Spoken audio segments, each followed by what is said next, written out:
Hello everyone, welcome back to our channel rise for excellence. आज के इस video में हम नेक्स्ट क्वेश्चन जो है वो डिस्कस करने वाले हैं।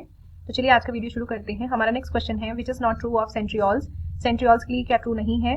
सेंट्रियोल्स में जो है वो 9+2 का अरेंजमेंट होता है, 9+0 का, बोथ ए एंड बी या फिर नन ऑफ दीज। अगर आप आंसर की में इस क्वेश्चन का आंसर देखेंगे तो दैट इज 9+0 अरेंजमेंट। लेकिन यहाँ पे जो क्वेश्चन है फिर वो गलत पूछा गया है। यहाँ पे पूछना चाहिए था कि कौन सी चीज जो है वो ट्रू है सेंट्रियोल्स के बारे में। तो सेंट्रियोल्स में जो है 9+0 का जो है वो अरेंजमेंट होता है, और ये अरेंजमेंट किसका होता है? बेसिकली माइक्रोट्यूब्यूल्स का। और 9+2 जो अरेंजमेंट है ये भी गलत है, both A and B option B इसमें जो है वो गलत है। तो ये आप ध्यान में रख सकते हैं। हमारा नेक्स्ट क्वेश्चन है the sugar found in fruits honey and nectar is galactose, glucose, maltose या फिर फ्रक्टोज। जो फ्रूट्स आपके हनी या नेक्टर होता है उसमें कौन सी शुगर जो है वो पाई जाती है? इस क्वेश्चन का जो करेक्ट आंसर है दैट इज फ्रक्टोज। आपके जो फ्रूट्स होते हैं हनी नेक्टर, इसमें जो है आपका अबंडेंस में जो है वो फ्रक्टोज पाया जाता है, इसलिए इसको फ्रूट शुगर भी जो है वो बोला जाता है। उसके अलावा जो है इसको लेवुलोज भी बोला जाता है। और आप देखें तो बाकी भी जो है वो शुगर्स होती हैं जैसे कि ग्लूकोज, सुक्रोज, पर सबसे ज्यादा मात्रा में फ्रक्टोज जो है वो पाया जाता है। हमारा नेक्स्ट क्वेश्चन है maltose is formed by the following monosaccharides. Maltose जो है वो किससे बनता है? ग्लूकोज प्लस ग्लूकोज से, glucose plus galactose, glucose plus fructose या फिर फ्रक्टोज प्लस गैलेक्टोज। इस क्वेश्चन का जो करेक्ट आंसर है that is glucose plus glucose. Maltose जो है वो आपके दो ग्लूकोज मॉलिक्यूल्स जो हैं जब वो ज्वाइन करते हैं तब उनसे बनता है, और ये दोनों जो मॉलिक्यूल्स होते हैं इनकी ज्वाइनिंग में जो बॉन्ड बनता है दैट इज ग्लाइकोसिटिक बॉन्ड। तो ये भी आपने ध्यान में रखना है, ये भी जो है वो पूछा जाता है। हमारा नेक्स्ट क्वेश्चन है iodine is an important constituent of salt, food, thyroxine या फिर हीमोग्लोबिन। आयोडीन जो है वो किसका इंपॉर्टेंट कॉन्स्टिट्यूएंट है? इस क्वेश्चन का करेक्ट आंसर है थायरॉक्सिन। आप जब थायराइड ग्लैंड्स के बारे में पढ़ते हैं तो उसमें हम पढ़ते हैं कि थायराइड हार्मोन्स जो होते हैं दो होते हैं, थायरॉक्सिन और एक ट्राइआइडोथाइरोनिन। तो इन दोनों में जो है आपको ये पता होना चाहिए कि इन दोनों के सिंथेसिस में जो है आयोडीन का यूज होता है। आयोडीन जो है वो एसेंशियल कॉन्स्टिट्यूएंट है थायराइड हार्मोन्स का, और आपके थायराइड हार्मोन्स जो होते हैं वो हमारे मेटाबॉलिक रेट, ग्रोथ और डेवलपमेंट में जो है वो हेल्प करते हैं। तो थायराइड ग्लैंड जो है जब हार्मोन्स को सिंथेसाइज करता है तो वो आयोडीन को यूज करता है। तो यहाँ से जो है आपने इसको ध्यान में रखना है। हमारा नेक्स्ट क्वेश्चन है विड्थ ऑफ डीएनए इज 34 एगेंस्ट्रॉम, 3.4 एगेंस्ट्रॉम, 200 एगेंस्ट्रॉम या फिर 20 एगेंस्ट्रॉम। इस क्वेश्चन का जो करेक्ट आंसर है दैट इज डी ऑप्शन, 20 एगेंस्ट्रॉम जो है that is a right option. ये आपने ध्यान में रखना है। और हमारे अंदर जो कॉमन डीएनए जो है वो बी डीएनए होता है, ये भी आप ध्यान में रख सकते हैं।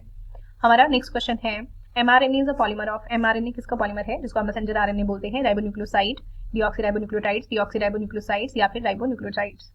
इस क्वेश्चन का करेक्ट आंसर है राइबोन्यूक्लियोटाइड्स। एमआरएनए जो है वो पॉलीमर होते हैं राइबोन्यूक्लियोटाइड्स के, यानी कि जो एमआरएनए होते हैं वो राइबोन्यूक्लियोटाइड्स की रिपीटिंग यूनिट से बनते हैं।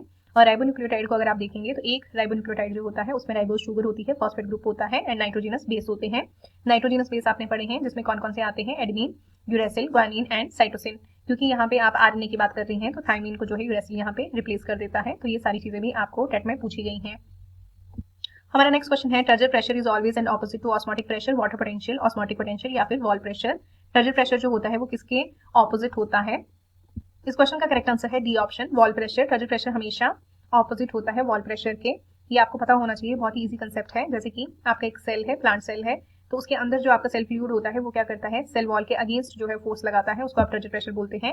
और सेल वॉल जो है फिर वापस जो है वो फोर्स लगाती है, उसको काउंटर करती है, तो उसको आप जो है वो वॉल प्रेशर बोलते हैं। तो turgor pressure is always opposite to wall pressure. हमारा नेक्स्ट क्वेश्चन है which of the following elements is micronutrient. इसमें से कौन सा माइक्रोन्यूट्रिएंट है आपका? कॉपर, बोरॉन, जिंक या फिर मैग्नीशियम। ये क्वेश्चन भी जो है वो आपका सही नहीं है, बिकॉज यहाँ पे पूछा है कि कौन सा माइक्रोन्यूट्रिएंट है। तो यहाँ पे मैंने तीन ऑप्शन जो है वो हाईलाइट किए हैं, कॉपर, बोरॉन एंड जिंक। ये तीनों ही एक्चुअली माइक्रोन्यूट्रिएंट्स हैं। मैग्नीशियम जो है यहाँ पे दैट इज अ मैक्रोन्यूट्रिएंट। या तो यहाँ पे क्वेश्चन ये पूछना चाहिए था कि विच of the following element is macronutrient, या फिर जो है ऑप्शन जो है वो अलग होने चाहिए थे। तो ये क्वेश्चन भी अगर आप आंसर की में देखेंगे तो वहाँ पे भी जो है उसका आंसर नहीं है, बिकॉज तीन जो है इसमें माइक्रोन्यूट्रिएंट दे रखे हैं। और माइक्रोन्यूट्रिएंट कौन से होते हैं? जो कि प्लांट को बहुत ही स्मॉल क्वांटिटी में जो है वो चाहिए होते हैं। तो वो जैसे कि बोरॉन है, जिंक है, copper, manganese, iron, molybdenum, chlorine, ये सारे जो हैं दीज आर माइक्रोन्यूट्रिएंट्स। हमारा नेक्स्ट क्वेश्चन है the replication of centriole take place during. ये काफी इंपॉर्टेंट क्वेश्चन है आपका। यहाँ पे आपको पूछा गया है कि रेप्लिकेशन ऑफ सेंट्रियोल जो है वो कहाँ पे होती है? G1 स्टेज में, S स्टेज में, G2 स्टेज में या फिर माइटोटिक स्टेज में। ये आपको सेल साइकिल से क्वेश्चन है। इस क्वेश्चन का करेक्ट आंसर है S स्टेज। आपने जब आप इंटरफेस के बारे में पढ़ते हैं तो उसमें आप G1, S और G2 स्टेज के बारे में पढ़ते हैं, और उसमें ज्यादातर आपको पहले क्वेश्चन ये पूछा जाता है कि रेप्लिकेशन ऑफ डीएनए कहाँ पे होती है, तो आप बोलते हैं S फेज में होती है। लेकिन आपको मैं बता दूं कि सेंट्रियोल एक ऐसा ऑर्गेनेल है जिसकी रेप्लिकेशन भी S फेज में होती है। तो ये आपको ध्यान में रखना है क्योंकि सेंट्रियोल जो है वो फर्दर सेल डिवीजन में जो है वो हेल्प करता है। How many cells will be produced if a cell divides mitotically 6 time. अगर आपका जो सेल है वो माइटोटिकली जो है 6 बार जो है डिवाइड करेगा तो कितने सेल्स जो है वो प्रोड्यूस होंगे? 12, 24, 32 या फिर 64। इस क्वेश्चन का जो करेक्ट आंसर है दैट इज 64। अगर आप देखें तो इसको कैसे ब्रेक डाउन कर सकते हैं आपकी, एक सेल से स्टार्ट कीजिए, एक डिवीजन के बाद 2 सेल बनेंगे, 2 डिवीजन के बाद 4, फिर 8, फिर 16, फिर 32 और फिर 64 आपके 64 सेल्स जो है वो बनेंगे। तो 6 डिवीजन के बाद आपके 64 सेल बनते हैं। हमारा नेक्स्ट क्वेश्चन है the end product of glycolysis is ethanol, lactic acid, pyruvic acid या फिर एसिटाइल कोई एंजाइम। आपका जो है यहाँ पे पूछा है कि ग्लाइकोलिसिस जब खत्म हो जाती है तो एंड प्रोडक्ट जो है वो आपका क्या बनता है। इस क्वेश्चन का जो करेक्ट आंसर है that is pyruvic acid. And product जो है ग्लाइकोलिसिस का दैट इज पायरुविक एसिड। अगर हम थोड़ा सा ग्लाइकोलिसिस के बारे में बात करें तो लिसिस का मतलब जो है कई बार लाइसिस भी बोलते हैं कुछ लोग, तो इसमें जो है ब्रेक डाउन हो रहा है किसका, ग्लूकोज का। और आपको ये भी पता होना चाहिए कि इसकी लोकेशन क्या है, ग्लाइकोलिसिस कहाँ पे होती है, ये क्वेश्चन भी आपको पूछा गया है। तो साइटोप्लाज्म, प्लांट और एनिमल सेल का जो साइटोप्लाज्म होता है उसमें जो है ये आपकी ग्लाइकोलिसिस साइकिल जो होती है, इसमें आपके 10 स्टेप्स जो हैं वो आपको देखने को मिलते हैं। तो ये सारी चीजें आपको ध्यान में रखनी है। उसके अलावा जो ग्लूकोज है जब टूटता है तो इसमें 2 मॉलिक्यूल बनते हैं आपके पायरुवेट के, ये भी आपको पता होना चाहिए। यहाँ पे आपको यही क्वेश्चन पूछा है। और इसको जो है ईएमपी पाथवे भी बोलते हैं, एमिडन मेयरॉफ बर्नास पाथवे, क्योंकि इन साइंटिस्ट ने जो है इस पे काम किया था। हमारा नेक्स्ट क्वेश्चन है which of the following needs large amount of water for its excretion. आपको इसमें पूछा है कि इसमें से कौन सी चीज जो है वो रिक्वायर करती है बहुत ज्यादा पानी, अगर उसको आपको रिमूव करना है। हमारे ऑप्शन है यूरिया, अमोनिया, यूरिक एसिड या फिर ऑल द अबव। तो इस क्वेश्चन का जो करेक्ट आंसर होगा that will be B option, that is ammonia. आप अगर एक्सक्रीटरी सिस्टम का जो है वो चैप्टर पढ़ेंगे तो उसकी स्टार्टिंग में फर्स्ट पैराग्राफ में ही आपको दिया हुआ है कि आपके 3 तरह के जो है नाइट्रोजनस वेस्ट होते हैं, आपके urea, ammonia and uric acid, जिसमें से जो सबसे टॉक्सिक होता है दैट इज अमोनिया। इसीलिए अमोनिया को जो है वो रिमूव करने के लिए जो है वो आपको बहुत ज्यादा पानी की जरूरत होती है। इसीलिए अमोनिया जो है नाइट्रोजनस वेस्ट होता है उन एनिमल्स में जो ज्यादातर पानी में रहते हैं, जैसे कि आपके एम्फीबियंस हैं या फिर वो इंसेक्ट हैं जो पानी में रहते हैं। तो आप वहाँ पे अगर एग्जाम्पल्स देखेंगे तो आपको ज्यादातर एक्वेटिक जो है वो एग्जाम्पल्स दिखाई देंगे। उसके अलावा यूरिया जो है मैमल्स जो हम जिसमें आते हैं, तो हम जो है वो यूरिया जो है as a nitrogenous product waste जो है वो आपका प्रोड्यूस करते हैं। और यूरिक एसिड जो है दैट इज लीस्ट टॉक्सिक, इसमें जो है बहुत ही कम मात्रा में जो है पानी की जरूरत होती है। यूरिक एसिड आप बर्ड्स में जो है एज अ नाइट्रोजनस वेस्ट जो है वो देखते हैं। हमारा अगला क्वेश्चन है कि which cells of pancreas produce insulin. आपको यहाँ से काफी बार जो है वो क्वेश्चन आ चुका है। आपको पता है कि इंसुलिन और ग्लूकागॉन 2 ऐसे हार्मोन्स हैं जो पेनक्रियाज से रिलीज होते हैं, और पेनक्रियाज में भी आइसोलेट ऑफ लेगरहैन जो है वहां से ये रिलीज होते हैं। और पेनक्रियाज में जो ये आइसोलेट ऑफ लेगरहैन है इसमें आपके 3 तरह के सेल होते हैं, एक होते हैं बीटा सेल, अल्फा सेल और एक होते हैं डेल्टा सेल। आपको पूछा है कि इंसुलिन कौन से सेल से जो है वो रिलीज होती है। इस क्वेश्चन का करेक्ट आंसर है बीटा सेल्स। पेनक्रियाज में जो इंसुलिन है वो बीटा सेल से जो है वो रिलीज होती है। इंसुलिन का काम क्या होता है, ब्लड शुगर को कंट्रोल में रखना। तो ये क्या करती है, लीवर में जाके जो एक्सेस में आपका ग्लूकोज होता है उसको ग्लाइकोजन में जो है वो चेंज करवाती है। और अल्फा सेल्स जो है वो आपके ग्लूकागॉन हार्मोन को जो है वो रिलीज करते हैं। हमारा नेक्स्ट क्वेश्चन है oestrus cycle is found in cow, sheep, rat या फिर ऑल द अबव। इस क्वेश्चन का जो करेक्ट आंसर है that is all the above. आपके जो काउ, शीप, रैट हैं ये आपके नॉन प्राइमेट्स में आते हैं, नॉन प्राइमेट मैमल्स हैं। तो इनके अंदर जो है वो आपकी ऑस्ट्रस साइकिल होती है। अगर आपको इसमें देखा जाए तो जो मेंस्ट्रुअल साइकिल और ऑस्ट्रस साइकिल है इसमें डिफरेंस क्या होता है। जो मेंस्ट्रुअल साइकिल है वो आप प्राइमेट्स में देखते हैं, जैसे कि ह्यूमन है, मंकीज है, तो इसमें जो है वो पर मंथ जो है वो मेंस्ट्रुअल साइकिल आप देखते हैं, लेकिन ऑस्ट्रस साइकिल जो है वो सीजनली होती है। तो ये सारी चीजें जो है वो आप ध्यान में रख सकते हैं। हमारा नेक्स्ट क्वेश्चन है एक्सटर्नल फर्टिलाइजेशन आकर इन मैमल, एम्फीबियन, बर्ड्स या फिर रेप्टाइल। एक्सटर्नल फर्टिलाइजेशन जो है वो किन में देखने को मिलती है। तो इस क्वेश्चन का जो करेक्ट आंसर होगा दैट विल बी एम्फीबियंस। हमारा अगला क्वेश्चन है during the microsporogenesis meiosis occur in. Microsporogenesis जब होती है तो मियोसिस किसमें होती है, एंडोथीशियम में, माइक्रोस्पोर मदर सेल में, माइक्रोस्पोर्स में या फिर पोलन ग्रेन में। ये आपको प्लस 2 के सेकंड चैप्टर से जो है वो क्वेश्चन पूछा गया है। इस क्वेश्चन का करेक्ट आंसर है microspore mother cell. Microspore mother cell जो होते हैं वो डिप्लॉयड होते हैं और इनमें मियोसिस होती है। माइक्रोस्पोर मदर सेल जो है इनको आप पोलर मदर सेल भी बोलते हैं या फिर माइक्रोस्पोरोसाइट्स भी बोलते हैं। ये सारी चीज जो है वो आप ध्यान में रख सकते हैं। हमारा नेक्स्ट क्वेश्चन है 256 microspores will be formed by meiosis of. इसमें पूछा है कि 256 माइक्रोस्पोर्स जो है वो आपकी कितने मियोसिस से जो है वो बनेंगे।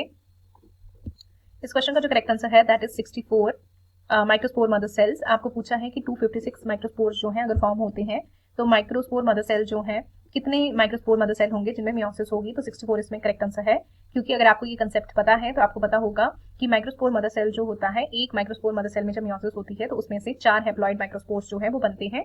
तो अगर आप इसको जो है फिर मल्टीप्लाई करते हैं तो आपका आंसर आएगा 256। हमारा नेक्स्ट क्वेश्चन है जो आपको काफी बार एग्जाम में पूछ लिया गया है कि कॉर्पस ल्यूटियम जो है वो क्या प्रोड्यूस करता है। आपको पिछले क्वेश्चन पेपर में भी कॉर्पस ल्यूटियम से रिलेटेड क्वेश्चन था। तो यहाँ पे आपको पूछा है कि प्रोड्यूस क्या करता है। तो हमारे ऑप्शंस हैं एस्ट्रोडियोल, टेस्टोस्टेरोन, प्रोजेस्टेरॉन या फिर नन ऑफ दीज। इस क्वेश्चन का करेक्ट आंसर है प्रोजेस्टेरॉन। कुछ टाइम के लिए जो है कॉर्पस ल्यूटियम जो है प्रोजेस्टेरॉन को प्रोड्यूस करता है। और कॉर्पस ल्यूटियम जो है वो आपके ग्राफिन फॉलिकल जो पीछे सेल रह जाते हैं उनसे जो है वो आपका कॉर्पस ल्यूटियम बनता है। और कॉर्पस ल्यूटियम क्योंकि थोड़े टाइम के लिए प्रोजेस्टेरॉन को जो है वो रिलीज करता है, इसलिए हम इसको टेम्परेरी एंडोक्राइन ग्लैंड भी जो है वो बोलते हैं।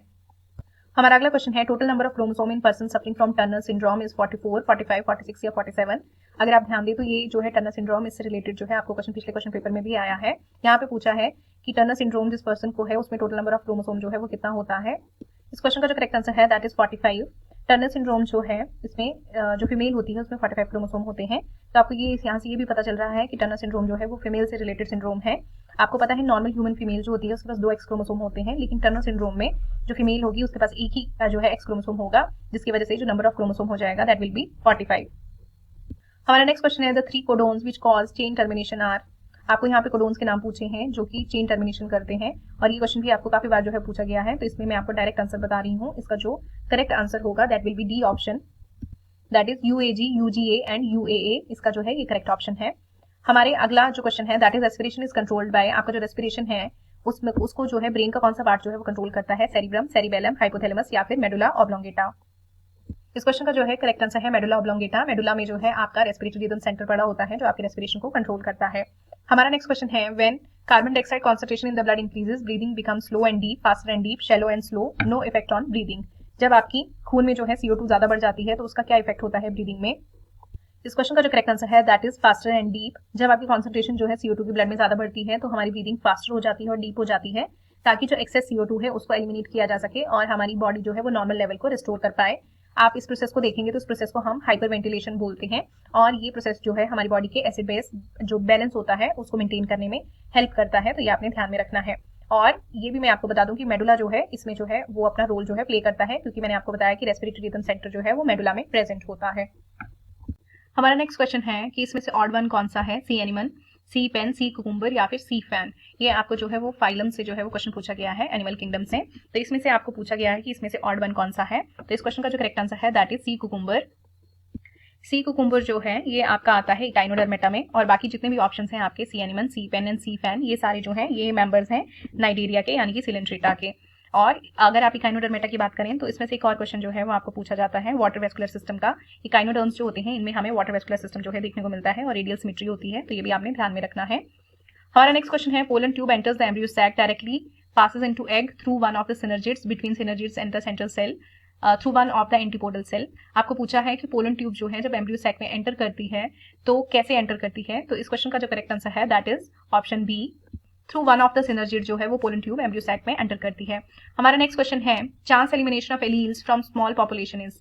चांस एलिमिनेशन जो होता है एलील्स का स्मॉल पॉपुलेशन से, उसको हम क्या फिनोमेना को बोलते हैं, जेनेटिक ड्रिफ्ट, एडेप्टेशन, स्पेसिएशन या फिर फाउंडर्स इफेक्ट। इस क्वेश्चन का जो करेक्ट आंसर है that is genetic drift. Chance elimination of alleles जो होती है फ्रॉम अ स्मॉल पॉपुलेशन, और ये होती क्यों है, ड्यू टू चांस इवेंट्स, तो इसको हम जो है वो जेनेटिक ड्रिफ्ट बोलते हैं। हमारा नेक्स्ट क्वेश्चन है the core element of chlorophyll is. ये काफी बार जो है क्वेश्चन पूछा जाता है कि कोर एलिमेंट क्या होता है क्लोरोफिल का। हमारे ऑप्शंस में है मैंगनीज, जिंक, आयरन या फिर मैग्नीशियम। इस क्वेश्चन का जो करेक्ट आंसर है दैट इज मैग्नीशियम। हमारा नेक्स्ट क्वेश्चन है child with blood group O has B group father and A group mother, the father and mother have a genotype of.